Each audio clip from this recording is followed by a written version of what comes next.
Não esqueci.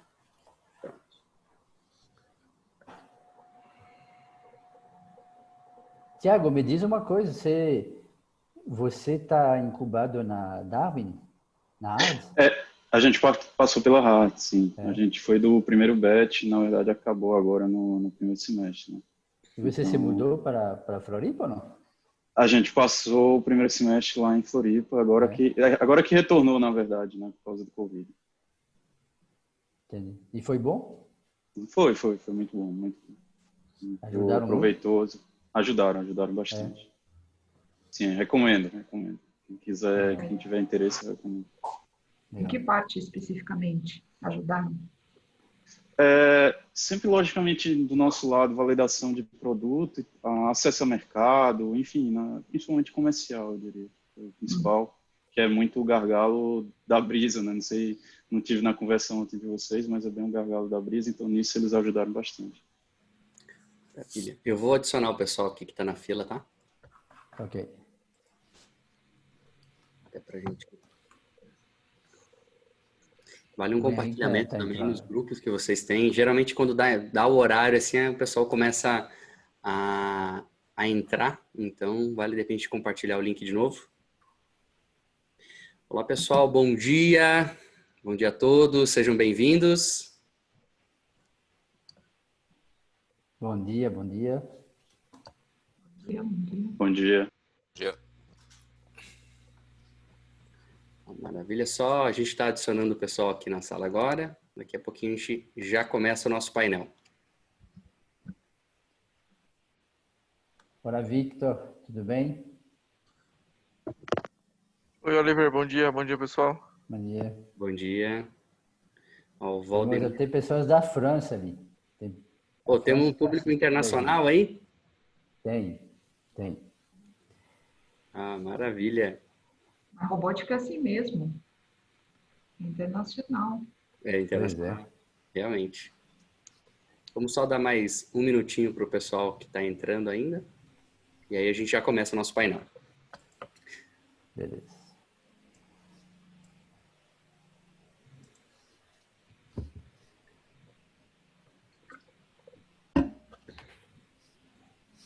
Ó, recebemos um bonjour ali, hein?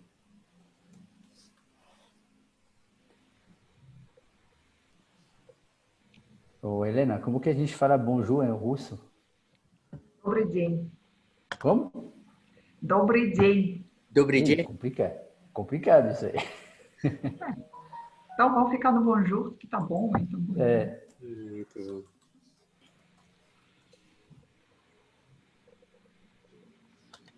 Alô, bom dia. Bom dia. Olá, Nery. Legal, todo mundo aí. Deixa eu adicionar mais Já aqui. abrimos a sala para todo mundo. Maravilha. Bom dia a todo mundo, então. Bom dia, bom dia. Bom dia. Deixa eu ligar meu vídeo aqui. Beleza. O Henrique, eu falei assim, quem que é Neri? Agora eu vi, Henrique Neri. Ah, sim. O pessoal, cada lugar que eu vou me chamam de um jeito diferente, mas eu posso escrever aqui, ó. Não, pode deixar, sem problema não. Tranquilo. Pronto. Tô adicionando mais algumas pessoas que estão entrando aqui. Eu confesso que ontem eu fui ver a apresentação de vocês e eu fiquei até impressionado, mesmo trabalhando aqui na área de inovação da PUC do Paraná, o nível que a gente tem hoje de iniciativas de robótica aqui no Brasil é realmente surpreendente. Muito legal. Então. A gente tá fazendo alguma coisa de bom, né? Você estava numa conversa e a gente comentou assim, o Brasil a gente tem que tirar a síndrome do patinho feio, né? Que tem coisas que é só fora que é bom, né? Nos Estados Unidos, na Europa, mas tem muita coisa boa acontecendo aqui, né? Sim. Bom, pessoal, entrou mais algumas pessoas, vou estar acompanhando aqui, mas até para respeitar o pessoal que entrou no horário, então a gente vai começar o nosso painel de robótica aqui do SPW, né? O São Paulo Tech Week, e um assunto que eu fiquei muito feliz em ser convidado a estar intermediando esse bate-papo, esse painel, né, com 5 startups da área da robótica. E o objetivo é a gente conhecer essas iniciativas, né? Como eu estava comentando ali, o Brasil tem muita coisa boa acontecendo aqui, mas também tem muitos desafios, né? Entender um pouquinho da rotina, como que acontece dentro dessas empresas, é uma curiosidade que eu mesmo tinha, né? Como é que nós, muito habituados em trabalhar com empresas de software, né? Que é uma coisa, abre aspas, um pouquinho mais simples, né? Não que seja simples, mas é mais fácil do que trabalhar com hardware. E eu sempre tive curiosidade, apesar de conhecer o Olivier e a estrutura dele, eu não conhecia as outras 4 empresas e vamos ter o privilégio hoje de estar conhecendo um pouquinho mais. Então, primeiro a gente vai apresentar as 5 startups que estão aqui com a gente hoje, para a gente conhecer elas, e depois a gente vai entrar no nosso painel com algumas perguntas para a gente mergulhar na realidade de cada um dos 5 negócios. E aí vocês que estão assistindo a gente nesse painel, podem comentar no chat aqui do Zoom, que a gente vai usar as perguntas de vocês também. Então, fiquem super à vontade em fazer perguntas, curiosidades. A gente tem um roteiro pré-determinado, mas a participação de vocês vai deixar esse momento aí muito mais rico, né? Então, queria apresentar agora a nossa primeira startup. Queria chamar a Helena da Umbo para contar um pouquinho a história dela e o que a Umbo faz. Bom dia a todos. Fico feliz que a gente está fazendo esse evento. O Brasil precisa realmente conhecer quem está atuando na área e estamos precisando nós falar também. Bom, sou Helena, sou fundadora da Umbo. A Umbo é uma fornecedora de soluções de robótica de serviço. A gente atua no Brasil desde 2018. A gente utiliza como base os robôs Promobot, oriundos da Rússia, Europa de Leste. E aqui a empresa Umbo, ela é uma empresa brasileira que fornece soluções de integração e conteúdo para esses robôs Promobot, inclusive para o mundo inteiro e para o Brasil. E como eu estou falando de robótica de serviço, a Umbo está trabalhando com robótica de serviço. Qual é o diferencial que não é só meu, acho que outros participantes da nossa live vão concordar, que todos nós temos como foco a automatização do processo de serviço ao ser humano, qualquer que seja. No meu caso, estou trabalhando com atendimento e promoção, mas a gente sempre pensa e sempre está de olho na parte que a gente não pode perder componente emocional de toda a jornada, de todo o relacionamento entre as pessoas ou das pessoas com robôs. Então, a gente faz atendimento robotizado emocional em qualquer momento da jornada do consumidor, pré-venda, venda, pós-venda, feedbacks, análises, garantimos que a voz da empresa é mantida e controlada, mas, no mesmo tempo, a pessoa que está ali no ponto de venda ou no ponto físico, enquanto somos seres humanos, seres físicos, ela ainda tem aquele gosto de conversar com alguém que não é apenas um mero robô. E a segunda pergunta que o Marcelo fez é como é que eu cheguei a essa área. Bom, começando pelo que eu sou a filha dos engenheiros, então, de certa forma, está no meu DNA a própria ideia de trabalhar com hardware. Comecei o meu primeiro trabalho como menina de atendimento de um centro de reparo de aparelhos eletrônicos. Vi naquela época quanta coisa que um atendente repete o tempo todo e como é chato. Passei grande caminho depois e quando deu tudo certo, assim, eu consegui juntar os conhecimentos e experiências que eu acreditei que eu consigo tocar esse negócio, aí eu mergulhei e estou bastante contente de estar nessa área. Que legal, muito bom, Helena. É aquela velha história, a fruta não cai longe do pé, né? Filha de engenheiros, foi para essa área. E eu vou mostrar um vídeo agora para elencar o que a Helena falou, porque o mundo da robótica explicado é diferente do mostrado, né? Então, a gente separou cada startup um vídeo e eu vou mostrar agora o vídeo que mostra um pouquinho o que a Umbo faz. Deixa eu compartilhar minha tela com vocês. Então, vamos lá.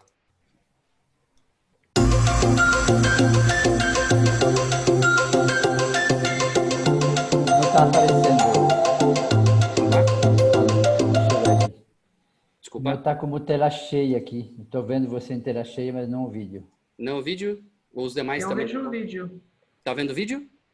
Eu vejo. Pra mim tá certo. Pra mim tá normal também. Então Ah, é tá tu, bom. Olivier, acho que tu tem que desfixar o Você- meu rosto. Tá bom. Tá bom. Tá bom. Vamos lá, deixa eu voltar de novo aqui.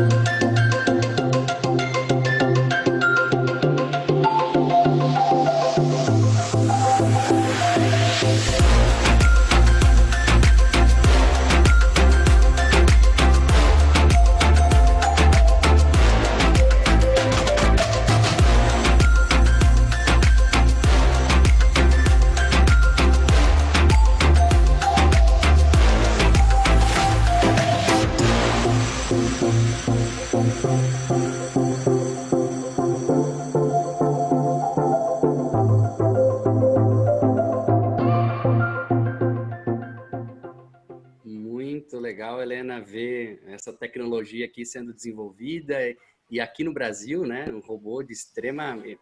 Opa, deixa eu só pausar aqui, só um minutinho. Bom, legal conhecer a Umbo e agora a gente vai conhecer a nossa segunda startup, a NTU, chamar o Flávio para contar um pouquinho aí como é que ele entrou nesse mundo e o que a NTU faz. Olá, pessoal. Sou o Flávio Yamamoto. Eu comecei cedo em chão de fábrica, na década de 80, com projetos de automação. Naquela época, robôs, braços que levantavam carros e equipamentos e motores. Fui para o setor público, depois eu fui para o setor acadêmico, pesquisa, inovação, inteligência artificial e games. Basicamente, o primeiro projeto para uma empresa grande foi montar uma arena de testes de inteligência artificial para personagens de jogos. Fazer com que o personagem de jogo, para jogo de tiro de primeira pessoa, ficasse mais interessante para o ser humano. Personagem de jogo não sai para o mundo real, então acabei indo para a simulação robótica, onde os robôs existem no mundo real e necessitam de uma IA. Acabei indo para a robótica por conta dessa existência, dessa manifestação do robô no mundo real. E aí o que a gente buscou, a gente está resolvendo um problema, é que tem hardware, tem muita empresa de robô, mas não tem software.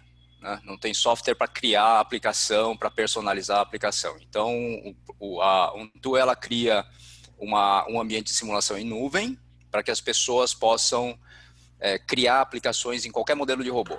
Então, o problema que a gente está resolvendo é como fornecer uma plataforma para as pessoas, onde as pessoas podem criar aplicações de robôs para os seus robôs, para o robô dos outros, e inclusive comercializar essas aplicações. Então, a gente lida com hardware, só que não aparece. A gente lida só com hardware nos bastidores. Então, toda a parte da aplicação é de simulação. É isso que a gente faz. Legal, Flávio, muito bom. Vamos mostrar, então, um pouco da NTU para todo mundo conhecer um pouquinho melhor.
Muito legal, Flávio, legal. Então você é uma camada aí que fornece a questão de software para outros robôs de terceiros, não somente para o que você tem, né? Robôs fabricantes de qualquer modalidade que converse com uma camada chamada ROS, ou a gente implementa um, mas basicamente a gente fornece para quem faz automação e hoje a gente está focado em formação de mão de obra para a tecnologia da indústria 4.0. Então, Centro Paulo Souza, Instituto Federal, Cefets. É o que é um grande desafio, né? A gente já vai falar um pouco sobre essa questão de mão de obra. Maravilha, Flávio. Obrigado. Chamar o Henrique, da Automini. Legal. Bom dia, pessoal. Obrigado pela presença aí. Eu sou um dos fundadores também da Automini. A Automini é uma empresa de automação, né? Mas a gente já teve várias facetas. A gente começou querendo trabalhar com robótica, e aí a gente falou, bom, beleza, mas não é só de alegria que a gente consegue achar a solução para os problemas. Então a gente acabou fazendo uma boa investigação no mercado há vários anos atrás, tentando ver, beleza, a gente quer trabalhar com alta tecnologia, a gente quer fazer isso no Brasil, a gente quer trazer essas coisas para o Brasil, que a gente via que é super desenvolvido lá fora e que normalmente as empresas, em indústria principalmente, elas basicamente importam as coisas e instalam aqui no Brasil. E a gente queria conseguir trazer esse tipo de coisa para realmente ser desenvolvido no Brasil.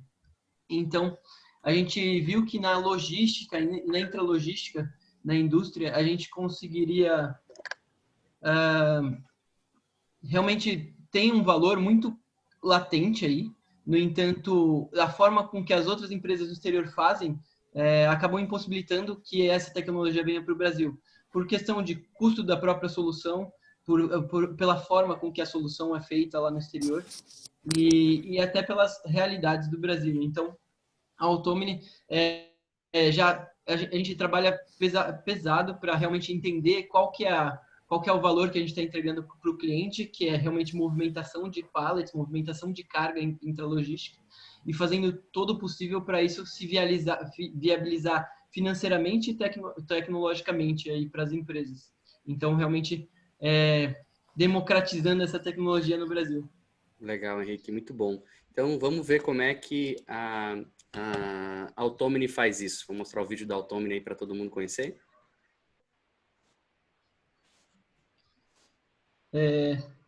Então, a gente acabou desenvolvendo uma solução, né, que a gente faz automação de máquinas elétricas, a gente consegue fazer com empilhadeiras, rebocadores, e fazer toda a integração com o sistema logístico ou de industrial aí do cliente, de forma que a gente transforma máquinas convencionais, instala no sistema, e a gente consegue dar toda a inteligência para ele achar um pallet, pegar esse pallet da melhor forma possível, traçar a rota, ir até o ponto de destino de forma segura,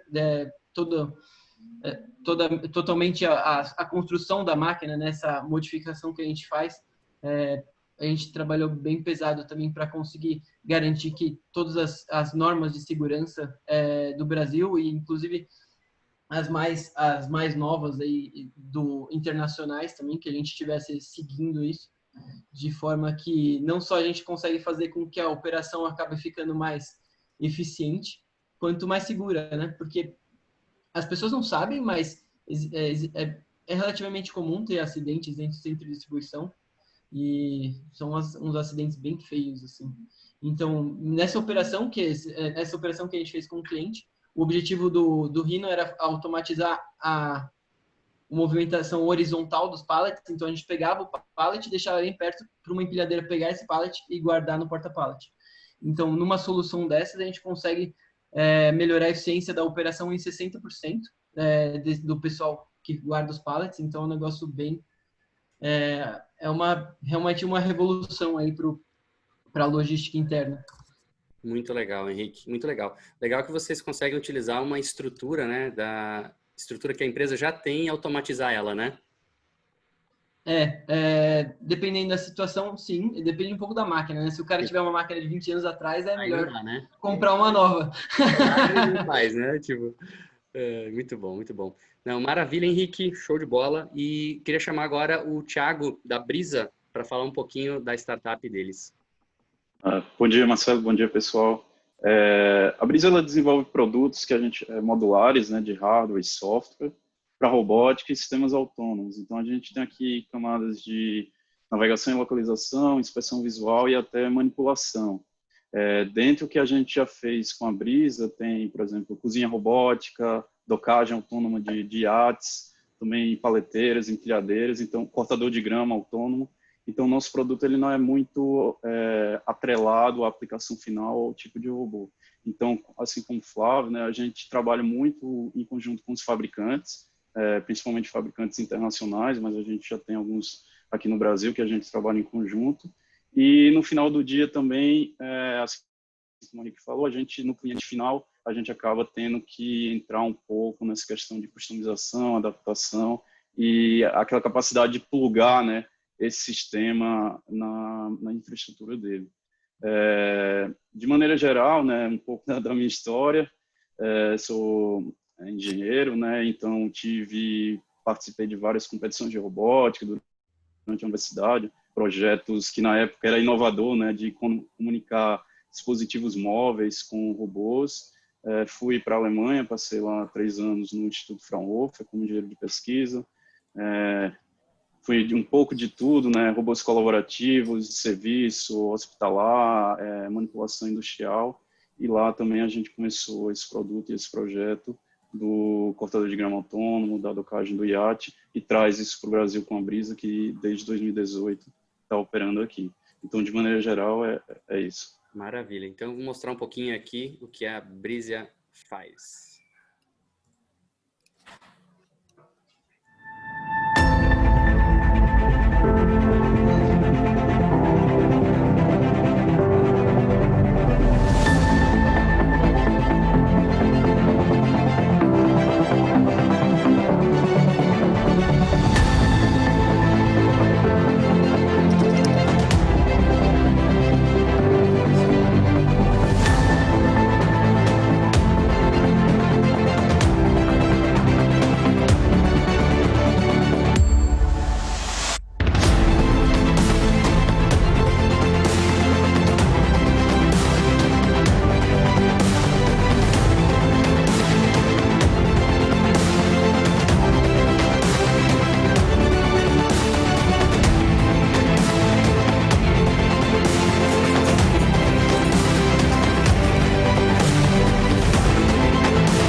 Muito legal.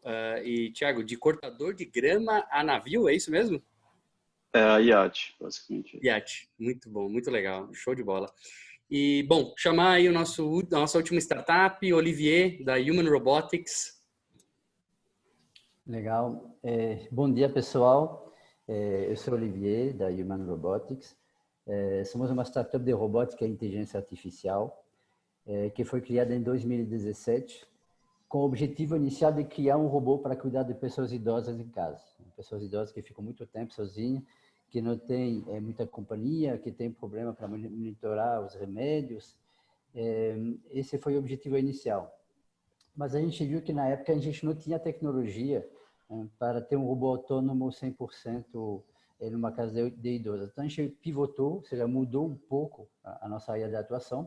E hoje a gente trabalha com uma plataforma robótica, então a gente fabrica o robô, fabrica o software, hardware e software, fabrica tudo em Curitiba, para criar um robô de atendimento presencial, né? É um pouco parecido com o que a Helena faz, da Umbo, no conceito. Então a gente cuida de qualquer tipo de atendimento presencial. Então a gente tem um robô físico de 1,20 m que detecta a pessoa, fala em português, mostra a informação, conversa, pode cuidar da jornada de compra. Então, ajuda a automatizar esse tipo de tarefa. Eu tenho um sotaquezinho, eu sou francês, eu moro no Brasil há 25 anos agora, sou engenheiro. E hoje temos a Human Robotics hospedado no Tecnopark da PUC, da Hotmil, que é onde o Marcelo é o nosso coordenador de inovação. E temos uma equipe hoje de 8 pessoas trabalhando nesse projeto. Maravilha, Olivier. Vamos então mostrar um pouquinho o que a Sim. Human Robotics vem fazendo. Legal. Enquanto eu passo o vídeo, eu vou comentando, né, o que... Então, esse é o que a gente fez no 2020, é um robô para telepresença ou visita virtual em hospitais, tá? Que conecta familiares com seus parentes internados, já que não podia ter visita com a pandemia. O mesmo robô com a mesma finalidade agora numa casa de repouso, também com a ideia de conectar as famílias com as pessoas idosas e também fazer monitoramento em tempo real. Uma modalidade que a gente trabalhava antes da pandemia é usar robôs para eventos, para chamar atenção, para dar informação, promover produtos de forma autônoma. Isso, um robô para varejo, recebendo pessoas, dando informação, no caso, num shopping, respondendo perguntas. E esse é um teste que a gente fez com uma empresa que chama Binóculos, onde a gente tirou a cabeça do robô e colocou uma câmera 360 graus para fazer evento de realidade virtual. Muito legal, que a gente fez em 2020. Muito legal. Então, mostra aí a questão da versatilidade, né? Que podendo atender aí diversos segmentos, né? Isso ainda é uma coisa que, como a gente tem uma plataforma genérica, a gente ainda está vendo várias áreas. A gente não decidiu qual seria a melhor, então a gente ainda está validando essas diferentes áreas. Maravilha, muito bom. E é interessante, pelo que eu pude entender, a gente tem 3 linhas, né? A Umbo e a Human Robotics com os robôs, como a gente sempre imagina, né? A gente sai e vê os Jetsons, né? Na época de infância e vê o robô lá, e ver isso se materializar. Depois nós temos também a Frisia e a Automni, que trabalham com automatização de empilhadeiras, desde um cortador de grama até um iate, né? Então, transfere tecnologia de robótica para automatizar já equipamentos que já existem, né? E depois nós temos o Flávio, que trabalha com uma camada de inteligência, né? Para fornecer isso de robótica e também com treinamento, né, Flávio? Com essa questão de preparar profissionais para o mercado. Então, é muito legal desmistificar um pouquinho. Eu não tinha, assim, total profundidade em conhecer essa questão de poder... Quando falava de robótica, eu já pensava no robô mesmo, na automação da indústria, mas isso que a Automni e que também a Brisa fazem me chamou bastante a atenção, de você ter um equipamento lá e automatizar ele e transformar ele num robô, né? Bom, muito legal conhecer as 5 empresas. Elas têm desafios diferentes, né? Então, agora a gente vai explorar um pouquinho, conhecer mais dos desafios da robótica aqui no Brasil. E queria muito que, se vocês tiverem alguma questão, alguma dúvida, que vocês usem o chat aí para fazer perguntas, para deixar isso aqui ainda mais rico para todos nós, né? Então, queria começar a fazer a primeira pergunta. Vou começar com a Helena, né? Nossa CEO da startup Umbo, falar um pouquinho dos desafios, né? Ela e o Olivier têm mercados muito parecidos, né? Com aplicações diferentes, mas falar um pouquinho dos desafios, né? Que vocês enfrentam hoje aqui no Brasil por esse tipo de robótica que vocês aplicam, né? Então, contar um pouquinho dos desafios que você tem hoje enfrentado aqui no Brasil. Certo. Bom, o Brasil como mercado para robótica, ele é receptivo e ele gosta do que a gente faz na primeira instância, mas depois do segundo momento, as pessoas caem em 2 grupos, basicamente, assim. Ou elas esperam coisa demais, como nos filmes da ficção científica, e quando o estado atual e o que a gente tem no Brasil não é nada pior do que a gente tem lá fora, então, quando o estado atual da indústria de robótica de serviço como um todo não consegue atender as vários sonhos que essas pessoas têm, começa um pouco de decepção e impaciência conosco. Ou o segundo grupo, que simplesmente não acredita que aquilo que inicialmente é demonstrado num vídeo, numa foto, realmente existe e funciona, desde que é definido muito bem o objetivo e a atuação. Então, como... talvez não é só comum para o Olivier e para mim, mas também para todos os outros participantes, a gente precisa explicar para o mercado e ter contato talvez mais abrangente com pessoas para explicar que funciona, tem limitações. Voa para o espaço? Ainda não. Sobe a escada? Então, ainda não. Olivier, me ajude, concorda? Sim, realmente essa parte da expectativa, né? muito acima do que a gente conseguia implementar. A gente já teve alguns problemas com o cliente, mas eu acho que foi uma falha nossa de não ser capaz de deixar claro o que o robô pode fazer, né? Então, as pessoas que vêm com essas duas expectativas, como falou a Helena, o nosso papel, eu acho que aí vem um pouco com a ideia de educar o mercado, explicar o que é possível, e dizer, olha só, entendi o problema, o robô pode fazer isso, isso, assim, até deixar escrito. Eu deixo escrito para botar o pé no chão e explicar direitinho o que pode ser feito, e funciona, né? Mas não deixar muito no ar, porque às vezes fica cada um com sua interpretação e no final, quando você bota o robô para funcionar, tem uma divergência nas expectativas. Então, realmente, isso é bem importante. Isso, então, com que tange essa expectativa, né? Porque vocês trabalham com robôs mesmo, né? Com a carinha do que a gente imagina ser um robô que anda sozinho, enfim, que tem aquela visualização nossa, né? Do que é a robótica. Então, essa questão da expectativa é um primeiro ponto, né? E a questão de, ainda continuando aqui com a Helena e com o Olivier, a questão de peças e equipamentos, né? A gente tem até o robô de fora, é melhor, isso, aquilo. Como é que funciona hoje para fornecer as peças para os robôs de vocês? Tem no Brasil fornecimento ou vocês têm que buscar fora? Como é que funciona isso? Olivia, como é que funciona isso para você? Então, eu acho que com a Helena a gente tem duas situações diferentes. A Helena importa os robôs, compra os robôs, que são robôs muito bons. E aí você tem pessoas que te ajudam a fazer a manutenção, certo? E aí, quando você precisa de peça, você tem que trazer de fora. A gente fabrica o robô inteiro aqui. Obviamente, tem alguns componentes que a gente importa. A maioria das peças que a gente tem são impressas em 3D. Então, assim, obviamente acontece de dar problema, de quebrar, mas a gente tem essa facilidade de poder recriar a peça, reimprimir a peça na hora. Então, já aconteceu alguns clientes de quebrar a peça, a gente, em geral, tem as peças, ou fabrica elas na hora, e manda o dia seguinte e faz a troca, né? Então, eu diria que para a gente não é tão complicado e talvez seja um dos diferenciais que a gente tem, que a gente consegue dar um suporte local, a gente, né, tem essa possibilidade de consertar talvez mais rapidamente. Aí, Helena, você me fala nesse sentido. Então, depois eu queria completar com isso daí, pode falar. Tranquilo. Não, eu quis dizer assim, que realmente no nosso robô a gente importa os detalhes de hard, obviamente. A gente tentou achar aqui alguns fornecedores, mas eventualmente a gente sempre cai na China como o maior fornecedor.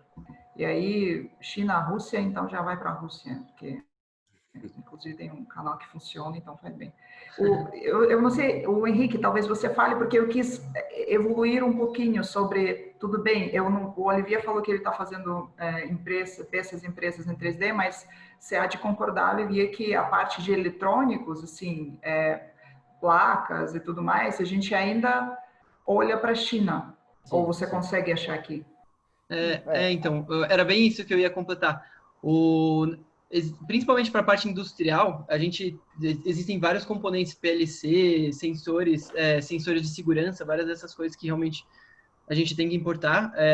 Não existe nenhum fabricante no Brasil, mas uma das coisas que a gente viu é que para a gente conseguir chegar num preço acessível, viabilizar isso aqui no Brasil, alguns componentes, mesmo não sendo realmente nosso objetivo final, a gente acabou tendo que fabricar internamente na Automi. Então, a gente fabrica várias placas aqui na Automi, então a gente faz o projeto, a gente pode até mandar fabricar efetivamente na China e trazer, mas a gente acabou projetando uma grande parte das placas que a gente usa, alguns sensores e várias coisas desse tipo, exatamente por essa falta de opções. Então a gente acabou fazendo várias coisas para a gente conseguir baixar o preço da solução final aqui, né? Entendi. Uma busca constante. Quando a gente fala que fabrica, a gente projeta tudo, e no final das contas, tudo que é sensor, tudo isso, mesmo para mandar fazer as placas, né, quando é um lote maior, a gente manda para a China, né? Inclusive, alguns componentes, mesmo com marca, é uma coisa incrível, mas mesmo com marcas americanas, você vai lá no AliExpress da China e você acha o mesmo produto muito mais barato. Obviamente, nem sempre funciona da mesma forma, né? Mas realmente o nosso principal fornecedor hoje China, e o que tiver local a gente compra basicamente no Mercado Livre, porque tem tempo de entrega legal, tem garantia. Então, esses são os nossos dois principais canais para compra. Legal. E eu queria pegar um gancho, Thiago, também. O que ele enxerga sobre essa questão dos desafios? É muito parecido à realidade de vocês aí da Brisa? Não, é bem parecido sim. No final a gente, embora o foco mais seja o software, como eu mencionei, a gente tem um produto e a solução do hardware também, que é caixa. Eu acho que vai bem, né, no que todo mundo falou. Basicamente, algumas coisas a gente faz o design e acaba fabricando aqui, mas de maneira geral vem muita coisa da China. E como o Henrique falou, esses scanners de segurança que no nosso caso pesam bastante, porque você tem pouquíssimos fornecedores a nível mundial, onde você tem uma confiabilidade aceitável para determinadas aplicações. Então, você fica muito preso à Alemanha, Japão, dentre outros. Então, basicamente, eu acho que vai muito nesse sentido, sim.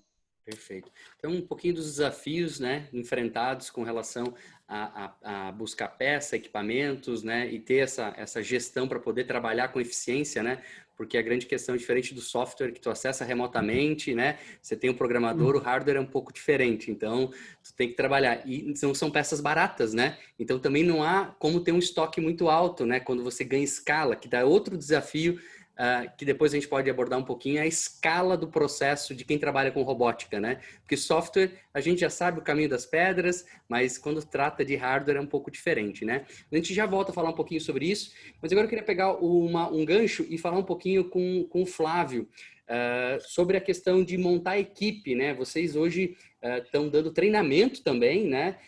E por que vocês entraram nisso? Realmente existe uma falta de mão de obra qualificada para trabalhar na área da robótica?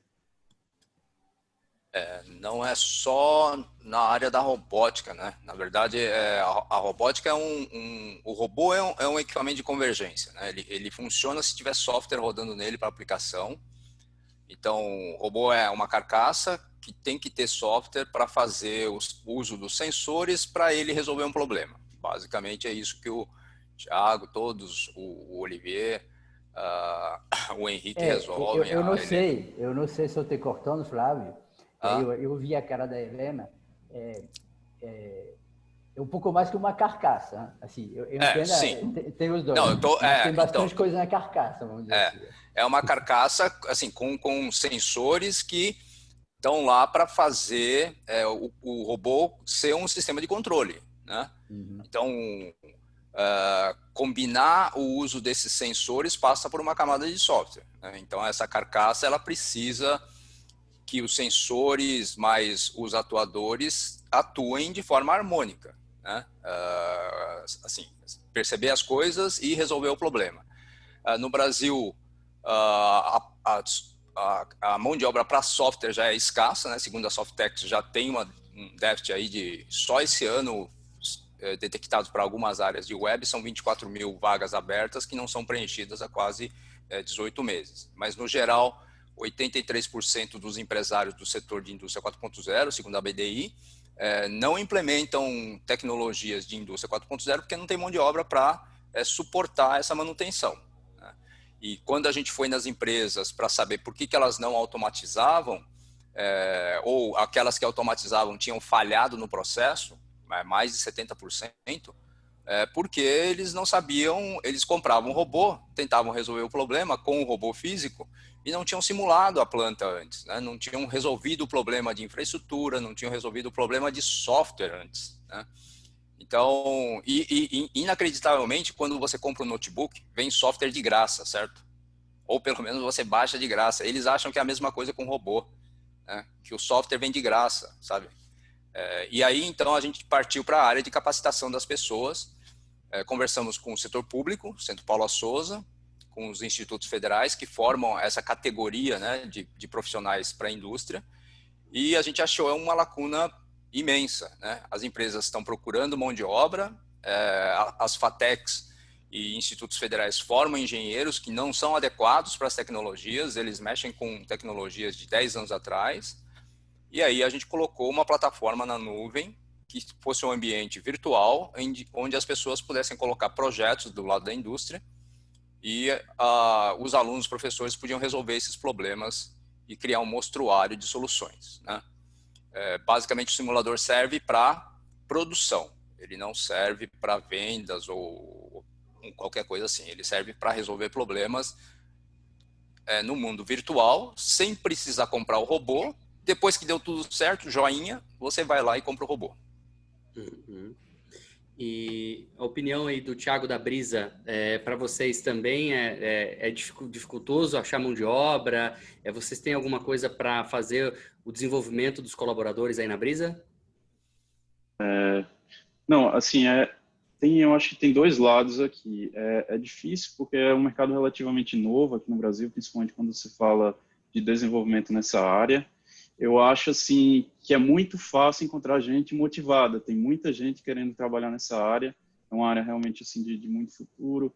Eu acho que uma coisa que é importante mencionar aqui é que o que qualquer uma das empresas que está fazendo aqui, a Human Robotics, NTU, a Umbo e a Automni, não está muito longe do que está sendo feito lá fora, entendeu? Os desafios são muito similares, os problemas, o que está sendo feito aqui está bem em sintonia com o que está feito lá. Então, tem uma motivação a mais para pessoas estarem trabalhando realmente, vamos chamar assim, no estado da arte da tecnologia. Uhum. Então, é fácil achar pessoas interessadas, mas tem um caminho aí por não ser uma área, assim como outras, até no âmbito de automação, tão consolidadas.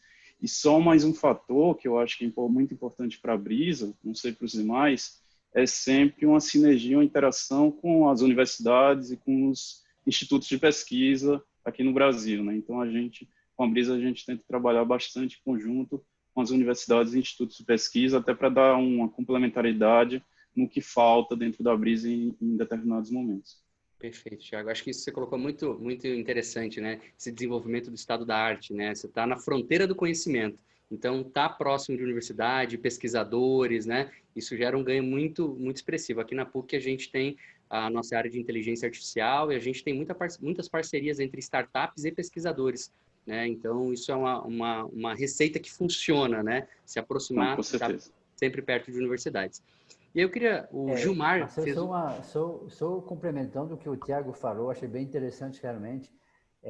Quando a gente fala de robótica, trabalhar com robôs que representam o futuro, acho que é um consenso. Se a gente vai conseguir fazer isso, ainda não sei, mas... e realmente atrai muita gente, né? Então, essa vantagem de trabalhar numa startup de robótica ou numa empresa de robótica de forma geral é bem interessante. Então, de alguma forma, facilita. Aqui em Curitiba tem várias empresas muito grandes, como Contabilizei e Banks, mas eu sempre fico pensando entre entrar numa e-banks, assim, uma empresa muito legal, mas ou numa contabilidade para trabalhar com gestão, por exemplo, alguma coisa assim de pagamento, é uma coisa. E entrar numa empresa que trabalha com robôs, que faz robô você mexer, bater na parede às vezes, olhar para as pessoas, conversar, essas coisas, eu acho que é um outro patamar que ajuda a montar a equipe. E que o Thiago falou, essa pessoa a gente vai ter que treinar, porque até não só no Brasil, a nível mundo, são coisas muito novas, então você não vai achar alguém que já tem 10, 15 anos de experiência. Tem que achar pessoas que têm capacidade e vontade de aprender, e aí vai dar certo. Perfeito, Olivier. Eu ia chamar uma pergunta que o Gilmar Jerônimo colocou aqui no chat, um pouquinho sobre mercado, né? Ele colocou a aceitação desse mercado de robótica em termos a leis e burocracia, né? A gente tem duas linhas de robótica diferentes, 3 linhas aqui no nosso bate-papo. Então, entender primeiro o mercado aí dos robôs propriamente ditos aí do Olivier e também da Helena. Como é que funciona a questão da burocracia, leis? Existem impeditivos para que possa avançar um pouquinho mais rápido nesse mercado? Aí não sei.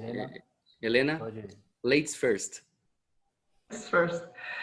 Com certeza existe. Mas por hora, assim, o mercado de robótica das nossas máquinas, ele é tão pouco representativo que quase a gente não está trabalhando série, a gente não está trabalhando mercado em massa ainda. Então, quase cada modelo é um experimento. Então, mas a certificação, que eu vi que alguém estava perguntando, precisa, a Anatel, dependendo do que você vai colocar no seu robô, Por exemplo, você pode colocar lá o lidar que precisa de GPS, você precisa certificar tudo. E essa, na verdade, também é uma dificuldade, porque quando você... o meu robô, por exemplo, na sua mais uma das modificações, ele sabe medir temperatura. Mas se ele está medindo temperatura, ele já é equipamento médico ou não é? Eu preciso, então, fazer toda a certificação para o equipamento médico ou não? E se eu for precisar, mesmo aceitando, tudo bem, eu quero que a medição de temperatura seja de precisão, que ele seja utilizado no hospital e tal. Os próprios órgãos não conseguem te encaixar direito, porque não existe ainda, de fato, uma camada do robô atendente de serviço que vai prestar serviço para o ser humano na ponta. Existem robôs industriais, ou existem... Foi engraçado, porque alguém dos vários consultores que eu estava consultando encaixou o meu robô com medidor de temperatura num termômetro digital. Mesma coisa. Então, existe sim, com certeza, essa nebulosidade nas definições, mas a gente espera muito de que todos os agentes deste mercado, conforme ele for crescendo, não vai colocar como obstáculo, né, a questão de burocracia, porque, de fato, a gente consegue trazer muito mais valor do que atrapalhar a vida da sociedade. Isso é a minha convicção. Legal, Helena. E só fazendo um paralelo rápido, eu quero ouvir uma consideração do Olivier, mas o Henrique riu ali um pouquinho. E para vocês, Henrique, na indústria 4.0 que vocês atuam, como é que funciona a questão da inovação? Tem burocracia, leis? Como é que é esse mercado? Eu tenho dois pontos aí que eu acho que são barreiras interessantes. Uma, assim, para a indústria, a indústria é muito mais normatizada, né? Existem muitas normas, principalmente porque dentro da indústria existe lei do trabalho e várias dessas coisas. Então, já é um mercado muito mais normatizado, e para você conseguir vender para clientes, por exemplo, Nestlé, Natura, clientes internacionais, a gente precisa realmente estar de acordo com as normas. Aí existem diferentes tipos de normas, né? Existem normas para máquinas elétricas, e aqui no Brasil a gente está um pouco atrasado em relação à parte de robótica móvel. Existe algumas normas internacionais que, inclusive, a Automini ajudou a traduzir esse ano para a gente trazer para o Brasil. Então, ano que vem, a gente deve ter uma norma sobre isso aqui para o Brasil, para intralogística, indústria, intralogística, né, máquinas indoor, o que já facilita um pouco, porque aí você só precisa realmente provar que você está dentro da norma, mostrar todas as análises, mostrar um laudo, e aí as coisas ficam bem mais simples quando você está falando com o pessoal de segurança do trabalho. Então, existe, e a gente fez um trabalho bem pesado para garantir que os robôs estão de acordo, até porque, no nosso caso, a gente trabalha com robôs que vão carregar 2 toneladas, andar 10 km por hora, então é um negócio tem que ser realmente uma solução segura. Perfeito. E aí, eu queria puxar um gancho para uma outra característica que na pergunta tem a parte de isso é bem aceito pelo mercado? Indo naquelas 2 categorias que foram comentadas, né? Ou a pessoa acha que o negócio não vai funcionar, ou a pessoa quer ver o negócio mais do que realmente existe. Na indústria é parecido, no entanto, o que o pessoal quer é que a gente primeiro faça um negócio de graça para mostrar que funciona, que o cara quer, putz, você não pode fazer uma POC, você não pode fazer um piloto aqui para mostrar. A gente pode, no entanto, o que o cara quer não é um piloto ver o robô se mexendo, pelo menos da indústria, né? Se mexendo de um lado para o outro. O cara quer realmente vendo o robô gerando valor, carregando uma carga oficial, participando do processo. E isso já é bem mais complexo de ser feito. Realmente tem um trabalho, tem, 6 meses para você fazer uma integração bem feita, que funcione bem. Então, na Automini, o que a gente fez para atacar essa questão é que, hoje em dia, a Automini nem é tanto uma empresa de robótica e só de robótica. Na realidade, a gente tem toda uma parte de consultoria, entender o processo logístico, entender o cliente, sugerir quais são as coisas que precisam ser mudadas no processo, para realmente conseguir aí instalar a solução e provar e fazer todos os cálculos de ROI, de retorno de investimento, de forma que numa operação que tenha 2 turnos, a gente consiga não competir com os competidores externos e sim competir com o status quo, com a própria operação, com os funcionários que estão lá, para a gente otimizar a mão de obra que ele tem para um preço, basicamente o mesmo preço que o cliente já está pagando para manter o status quo. Perfeito. Puxando rápido para o Olivier, e no mercado hospitalar, da área médica, né, Olivier? Você que teve um projeto esse ano, tem barreiras? Como é que funcionou esse processo? Então, é bem parecido com o que a Helena comentou. A gente ainda não instalou em muitos hospitais. Nos hospitais que a gente instalou, e aí eu acho que muito devido à pandemia, à urgência, e acabou que a gente nunca teve requisição de certificação da Anvisa.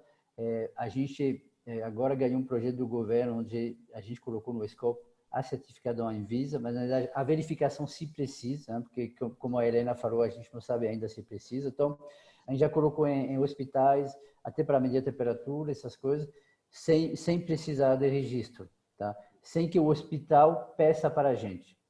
A gente teve pedido de como desinfectar o robô. Isso foi a preocupação esse ano. Será? Vamos colocar o robô na UTI, no hospital, e como que a gente vai higienizar ele entre cada interação.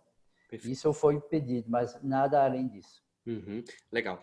Mudando um pouquinho agora o foco, né? O tempo voa, quando o papo tá bom, passa voando. O Thiago da Brisa, o Thiago, você mostrou ali pela apresentação, vocês conseguem atuar desde uma automação de um cortador de grama até um iate, né?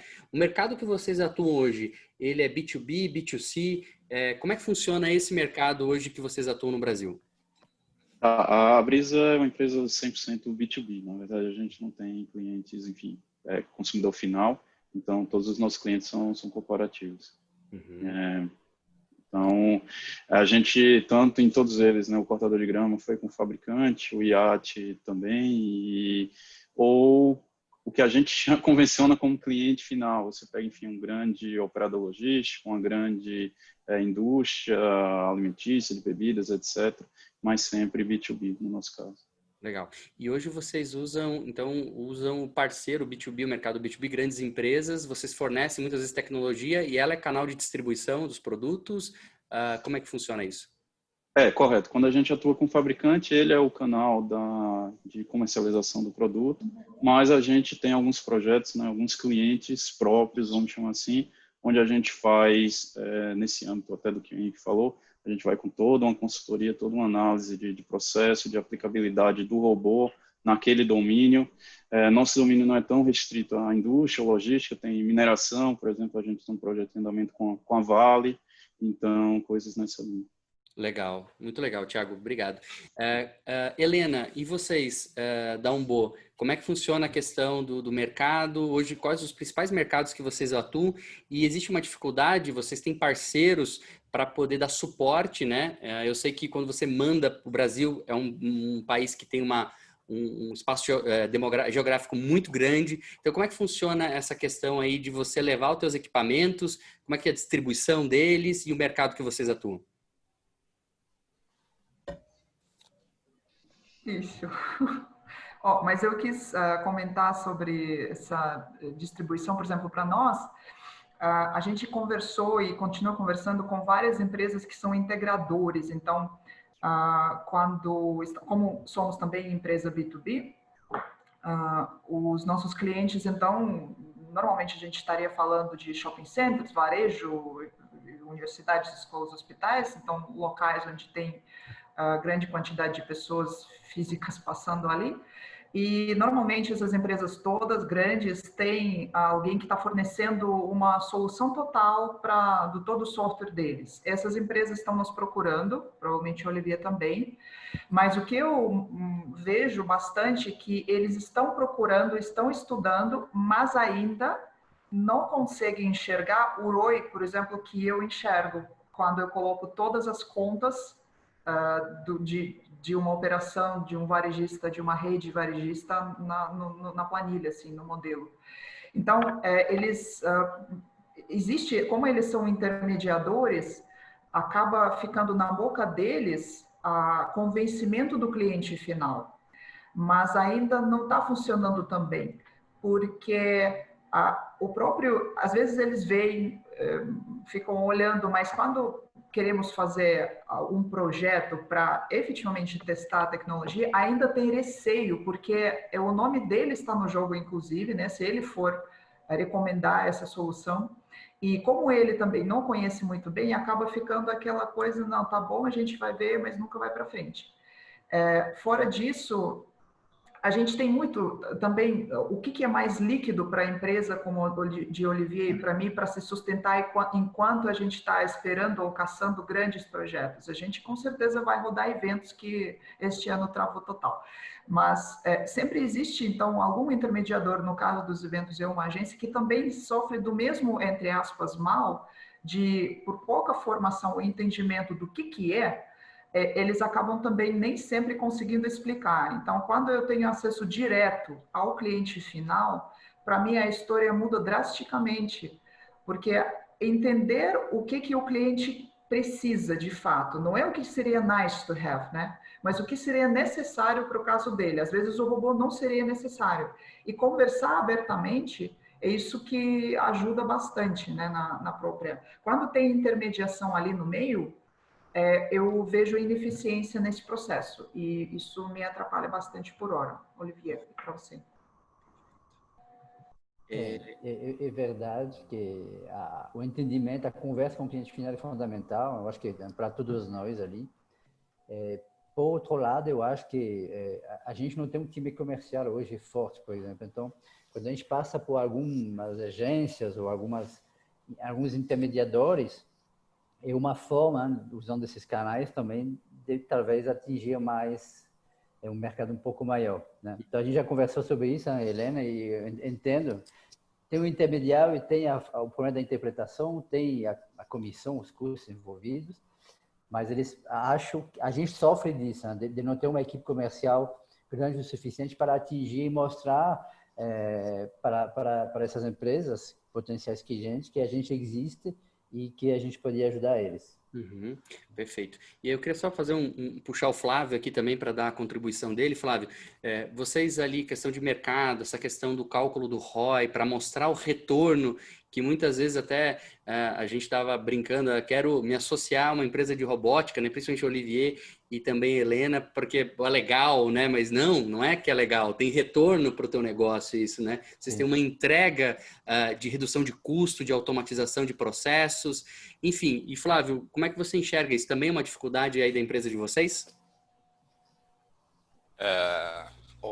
A gente presta consultoria para empresas, ou pelo menos estava fazendo isso antes do Covid, para automação, e o cálculo do ROI para automação de processos em indústria, ele é bem mais pé no chão, né?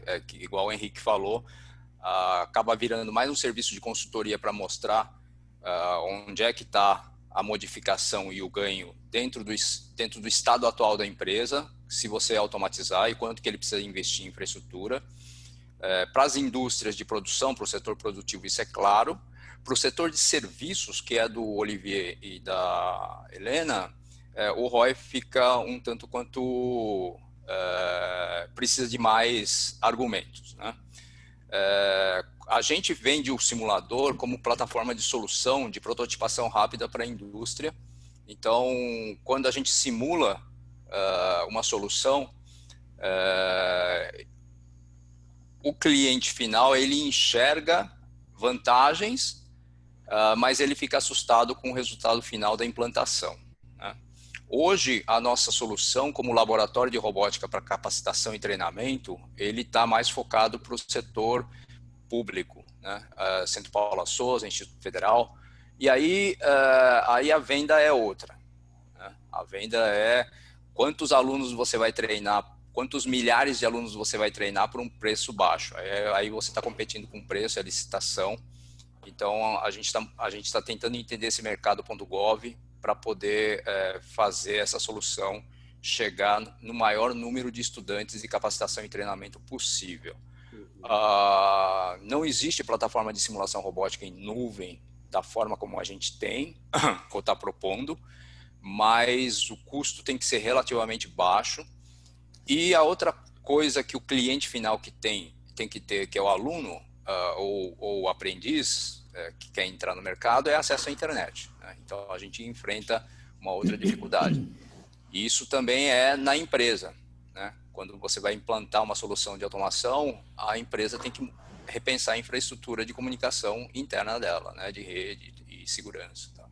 Então, eu acho que, como vocês já falaram, todos já falaram, o mercado é novo, a gente está aprendendo como vender e as pessoas estão sendo orientadas, e a gente é parte dessa orientação, de como comprar e adquirir, implantar essa solução. Né? O próprio Olivier já falou ou a Helena já falou que foi categorizado o robô dela como termômetro digital. Então, cara, você tem que educar as pessoas. A gente está nessa fase. Legal. Eu só vou termômetro digital ou o robozinho. Né?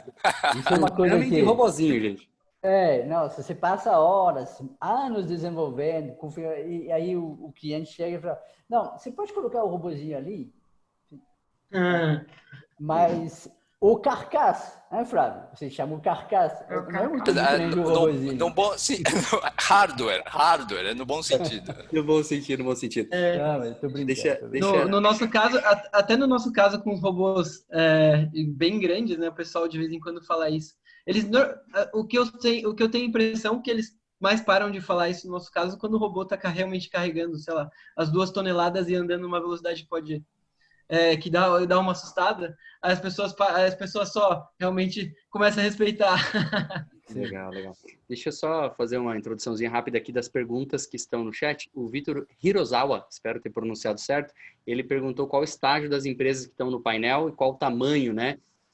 Até o Henrique colocou ali, se as demais empresas aqui do painel possam colocar aí um breve resumo do quanto tempo tem, quanto tempo está no mercado, quantas pessoas tem na equipe, mas em resumo são todas empresas que já têm mercado, já estão atuando no mercado, já têm clientes, né? Posso dizer que todas aí buscando atração de mercado, né? Mas acho que seria legal as empresas aqui do painel colocarem no chat para responder a pergunta do Vitor, senão a gente acaba falando aqui bastante com cada um, a gente vai perder o tempo finalzinho que falta. Então, coloque ali no chat. Legal. E aí o Leonardo Álvares fez uma pergunta, e aí eu queria perguntar aí para o Olivier diretamente e também para a Helena, a questão da homologação. Você comentou, até a Helena comentou, a questão da homologação do GPS, né, que tem que estar lá, mas o robô como um todo, ele precisa ser homologado também? Depende. Depende? Depende do que tem dentro dessa máquina. Se tem Wi-Fi, se não tem Wi-Fi, se tem de 4G, se não tem 4G, como é que funciona, o que faz. Mas Isso inclusive, para homologação, ou então para o assunto mais simples e básico, que eu vou colocar o meu robô no lugar X para trabalhar. Não tem uma seguradora que faz seguro, porque eu falo, é uma carcaça com um computador dentro. Todas as peças são do computador comum, mas não funciona, não dá para entender o que é, como é que eu vou segurar isso daí, se alguma pessoa de repente ficar maluca e vai fazer revolução contra o robô e querer matar o robô, sei lá. Enfim, ainda muita coisa para ser andada em todos esses termos, homologação, entendimento do como é composto, porque o robô, ele é uma combinação de carcaça, de resistência para essa carcaça, ela tem que funcionar com carga bastante pesada, né, e sem quebrar, com segurança para não matar ninguém. Mesmo nos nossos robôs de atendimento de serviço, ele não pode sair levantando os braços, matando crianças por ali. Então, é bastante coisa que a gente compila tudo junto e ainda tem software, enfim. Temos grande caminho para caminhar aqui nesse sentido. Legal. Eu acho que a resposta principal para essa pergunta depende principalmente da aplicação, depende aonde você vai pôr esse robô e depende do que tem dentro. Então, a resposta é um grande depende aí. Exatamente. Legal. E existe uma diferença de você comprar um produto, um robô mais pronto, digamos assim, de fora, que já tem talvez uma legislação da importação que aplique essa questão da homologação e construir aqui dentro do Brasil o robô? Existe diferença nisso ou não? A mesma regra vale tanto para o que vem de fora, o que é construído aqui? No nosso caso, teoricamente, a mesma regra vale, mas dependendo do tamanho da empresa que é a criadora do robô, por questão de, tipo, as pessoas... Eu acho que é uma questão que acontece bastante, né? As pessoas falam, nossa, aquela empresa é gigante, os caras estão importando, então deve estar certo. No entanto, nem sempre os caras de fora seguem as normas que realmente precisam aqui no Brasil. E agora, a gente que faz aqui no Brasil, se realmente forem olhar, o pessoal vai querer que a gente faça tudo direitinho. E, bom, eu acho que é o certo, né? Eu acho que todo mundo deveria ter que fazer as coisas do jeito que tem que ser feito. Perfeito, perfeito. Maravilha, Henrique. Acho que responde bem a minha pergunta. Bom, a gente chegou em 11 horas, 11h04 agora, né? Praticamente cravamos, a gente começou 10h04, 1 hora. E aí eu não sei se vocês, quem ficar à vontade, quem quiser sair, a gente tem só um fechamento agora, algumas considerações finais e algumas perguntas para a gente fechar, né? Mas como a gente está dando liberdade para cumprir o horário, mas eu não gostaria de acabar agora sem um fechamento. Até o Leandro colocou, já vai acabar, é tão legal. Eu não vi 1 hora passar, tá, gente? É um assunto tão legal, tão bom você conhecer esse mercado, que chama atenção e passou 1 hora, né? Mas para fechar agora essa questão do nosso painel, eu queria chamar agora os nossos painelistas para uma consideração final, um recado para falar ou do mercado, ou dos desafios, ou de um olhar que as pessoas têm que ter para esse mercado. Enfim, queria chamar vocês só para uma consideração final, começar com o Olivier. Olivier, um recado final aí para esse pessoal que está assistindo sobre esse mercado de robótica aí. Legal. Bom, primeiro agradecer a todos os participantes, panelistas ou convidados ali, para passar 1 hora com a gente para entender um pouco mais sobre a robótica. Agradecer à PUC, o Marcelo que está mediando esse debate, acho que foi bem interessante. Eu acho que um grande recado é a conscientização, o que a gente comentou de deixar claro para todo mundo que está assistindo que existem empresas de robótica no Brasil, com conhecimento avançado, provavelmente igual ao que tem fora. Existem muitas aplicações realmente úteis para os robôs, e aí eu estou falando de robôs industriais e robôs sociais. Não é só, pensando aí na nossa dor, com a Helena, não é só um robô para fazer marketing, a gente realmente consegue ajudar, consegue otimizar processos, consegue padronizar processos com robôs.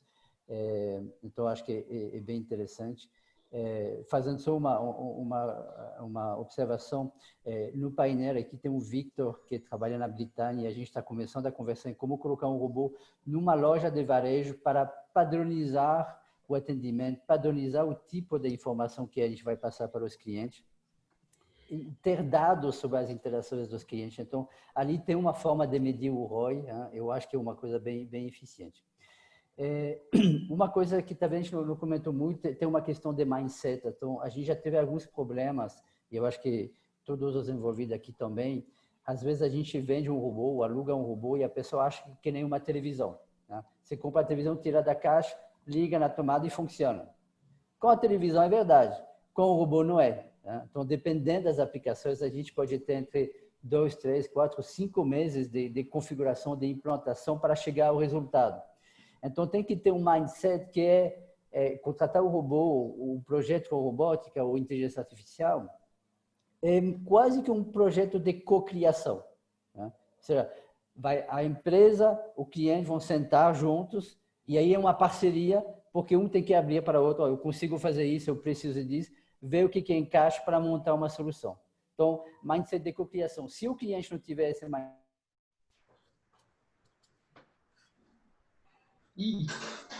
Olivier, Henrique, você apareceu na minha tela, o Olivier deu uma travada para a gente matar aí uma consideração final sua.